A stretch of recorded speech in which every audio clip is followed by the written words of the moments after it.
Hello YouTube, this is Matt. I just got back from the auction where I picked up this little guy. Little generator on a model airplane engine.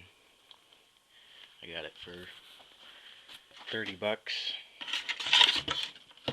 Probably could have got it for 10, but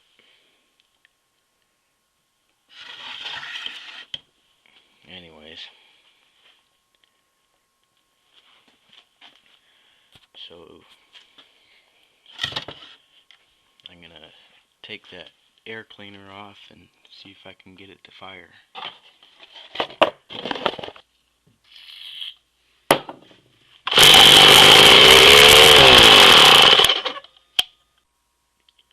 Okay, here it is, next day, cleaned up.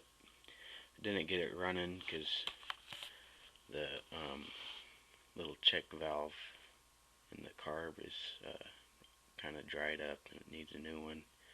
But I can't seem to find anyone that makes them.